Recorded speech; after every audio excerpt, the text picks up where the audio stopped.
Welcome in, Chiefs Kingdom, to Cheifs Latest, your one-stop spot for everything Kansas City Chiefs in 15 minutes or less. It is your host, Calvin Silvers. Happy Wednesday. Made it to the middle of the week, but I'll tell you what, this week is going by super slow. Can we just fast forward to Monday? Anyone got a time machine out there? It's going to be a fun one on Monday Night Football. Chiefs versus Jags. Jags, they got a great defense. Really some unit that you can't glance over. So it's going to put our offense, who's feeling high and mighty and confident, it's going to put them to the test. But again, we got to wait all the way till Monday, but that's all right. Even though it's Wednesday, there's still a lot of news, rumors, even specifically trade rumors going around KC. So we got plenty to talk about. We're going to dive into it all. But before we do, you guys know the drill. If you guys could just take a few moments and hit that subscribe button and make sure you turn on notifications, because we have daily, that's right, daily videos here at Cheifs Latest, Monday through Friday. You guys heard me. There's going to be trade rumors popping up all over the place now. It's week 5. The season, it's picking up. Please hit that subscribe button. You don't want to miss any of the news, rumors, or actions regarding this team. A subscribe, turning on the notifications, it not only helps me in the channel, but it's going to help you stay up to date with everything Kansas City Chiefs. Now, we're going to talk about 2 trade options that were there for the Chiefs. They were tied to some big names, including Breece Hall and Tyreek Hill. But for obvious reasons, those trade names and rumors have disappeared. Yes, our running back room is still shaky and it still needs some firepower. But that trade with Breece Hall, while it was a hot rumor, is likely gone in the wind. I mean, it was possible, especially with the Jets' winless start, their unwillingness to extend Hall, and he's just always been in trade rumors anyways. But now his running mate, Braylon Allen, who suffered an MCL sprain, which is likely going to put him on IR, New York's now going to have to lean harder on Hall as their lead back, likely not willing to trade. Meanwhile, Tyreek Hill's devastating knee injury, we all saw it on Monday night, multiple torn ligaments, nasty dislocated knee. It's going to have him facing multiple surgeries, and there's not even a guarantee of a 2026 return for him. His $11 million guaranteed salary and $5 million roster bonus in March make it unlikely that Miami keeps him, honestly, especially sitting at 1-3 and staring at a rebuild. They don't even know if they're going to have their head coach next season. I said, just a little bit ago, it's not guaranteed that he's going to be back on the field for 2026, but his agent claims that he's aiming for next season. But his age, just that injury overall, who knows what version of Tyreek we're going to get after. And the Chiefs, with Hollywood Brown, Juju Smith-Schuster, Tyquan Thornton, all hitting free agency next season, this room could maybe use a veteran like Hill. And you'll likely get him on a cheaper deal, but that's a 2026 story. That's not really for this year. We got a lot to focus on this year. For now, Rashard Smith's 36 scrimmage yards, his 34-yard kick return against the Ravens shows that he's earning some more snaps. He's earning some more trust from the coaches. Being a 7th rounder, he might not be our initial spark this season down the stretch. So will a blockbuster trade need to be had? I keep saying there at least needs to be some kind of addition to the running back room. I don't know about maybe blockbuster now, but I still think something needs to be done. But back to Tyreek, he captured over 1,000 yards 4 of his 6 years in KC.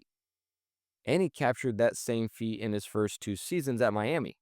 And when he's playing 15 games or more in a season, his lowest total in total yardage was his rookie year at 593 yards, but he captured 6 touchdowns that season.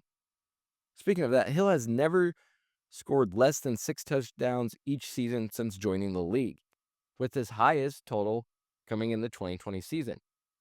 So yes, Hall is highly likely off the table, even though Jets insider Connor Hughes says that he might still be a valuable trade target. He might be atop the list. I don't know about that, but that doesn't matter. Hill for sure is not seeing the field the rest of the season.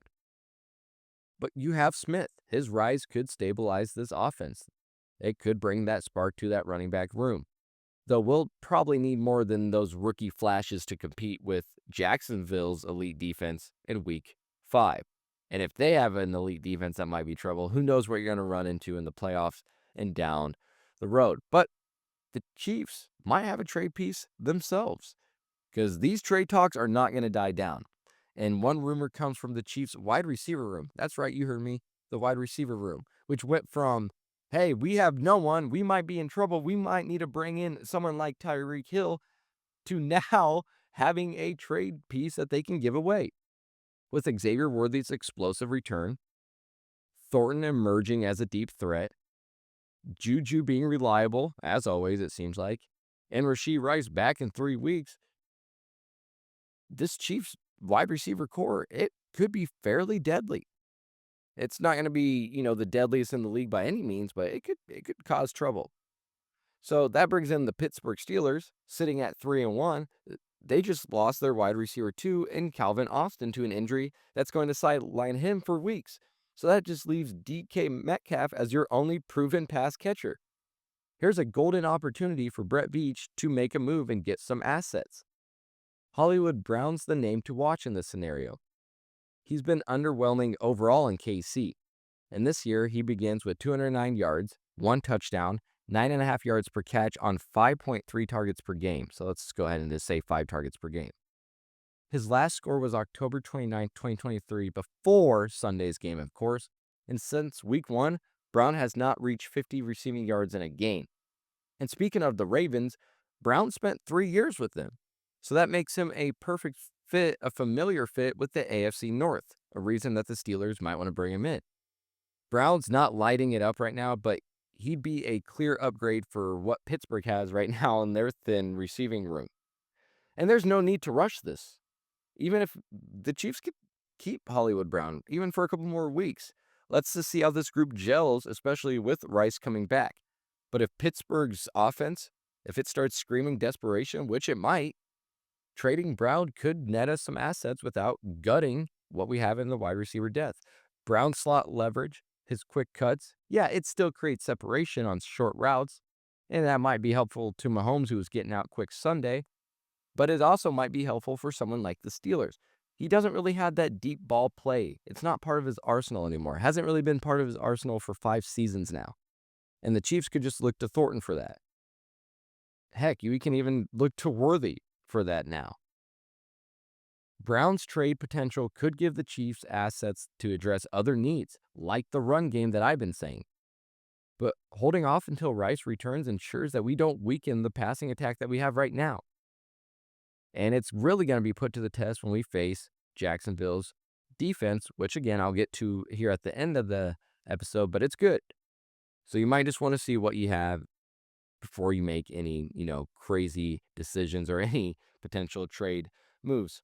Here's another trade move that seems a little out of pocket to me, but of course, we don't want to leave anything unturned here. So let's just keep it rolling with more trade talks. And this time, of course, we're going to go back to the run game, to the running back room. And a new name has dropped from the Miami Dolphins. You're about to probably be like, oh my gosh, we're going to talk about Achane again. Nope, we're talking about Jalen Wright. I know. Who would have thought I would have brought someone? Because even if we wanted Devon Achane, great guy, great running back, it would cost a fortune. He has a year left on his deal after 2025. So, but Wright, just 22 years old, 5'10", 210 pounds. He's a physical back, 4.38 40-yard dash, 11'2" broad jump, and a 38-inch vertical. He's got some Melvin Gordon vibes to him. He's got 2.5 years left on his rookie contract, making him a budget-friendly add. With Miami at 1-3 and reeling from Tyreek Hill's brutal knee injury, the Dolphins might part with Wright for less than a draft pick, maybe even a player swap. That's a steal for a guy with his athletic upside. Wright's gap explosion, his check down reliability, it could give the Chiefs some much-needed versatility, more versatility than what they have, especially with Brashard Smith's skills starting to show. But that could be more redundant, I think, than good to have 2 young guys like that. Kansas City's got options, draft picks, spare players. So that's the good news here. They can make trades. It doesn't have to even be this one, but they can make trades happen before the trade deadline. I like that at least. But Wright's bursts through those tight lanes, low pad level, it lets him hit gaps hard. And I read his combine measurables. I think that translates to play that will punish undisciplined backers. though he is still raw in pass protection. So I think I'd rather work and see what, Smith has to his game. But we don't like to leave any rumors unturned here, as I said. So that's an interesting one nonetheless, and one I just wanted to quickly bring up. But let's get to those numbers because, like I said, I'm excited for Monday's game. It's going to be a true test for our offense. So I just had to look into some numbers. I couldn't keep my excitement down, so I just thought I'd love to share because we got a long week that we have to wait for the Chiefs. So let's just take a little sneak peek ahead with some crazy numbers. Well, under Steve Spagnuolo since 2019, Kansas City's a ridiculous 41-1 when they win the turnover margin, including 39 straight wins and a 5-0 postseason mark. The Chiefs have nabbed 2 takeaways in each of their last 2 games. We know what happened there. Both ended up with wins, and they've only turned it over once so far this season. It was that fluky Mahomes pass that bounced off Kelsey's hands and the shoulder pads, landed in the Eagles' play. It was fluky. So Kansas City's tied for the fewest turnovers in the NFL with 1, and they haven't lost a fumble, but neither have the Jags. So 2 teams that don't, cough up the ball when it comes to fumbles. When Mahomes keeps the ball out of harm's way, the Chiefs are 12-1 in their last 13, including the playoffs. But here's the catch. Jacksonville leads the league with 13 takeaways, including 9 picks, and a +9 turnover margin. Their ballhawk secondary is no joke, and this matchup is a straight-up battle of discipline. Spags' defense thrives on forcing mistakes, like the 2 first-half turnovers that we saw against Baltimore, while Jacksonville's 9 interceptions come from disciplined play, jumping the quick routes, baiting quarterbacks into tight windows. They're smart about what they're doing. The Chiefs' near-perfect record when winning the turnover battle meets the Jags' takeaway machine. It's going to make Monday's game a test of Mahomes' precision and the receivers against a defense that feasts on mistakes. Can Mahomes keep it out of harm's way? It's going to be fun to see. It's really going to be fun to see what this offense can do against some true defensive competition, not like what we saw with the Ravens, who are depleted beyond hell. Well, that is all that I have for you on this lovely Wednesday, middle of the week. Hopefully you guys are enjoying your week so far. If you haven't already, hit that subscribe button and let me know in the comments what you think of any of the trades that I brought up today. And would you like to see Tyreek Hill on this roster in 2026? I know that's a long ways away, but I just thought I would bring it up because it would be a possibility. And hey, with our history with them, anything's possible. Once again, I am your host, Calvin Silvers. Please hit that subscribe button. And until next time, have a good one.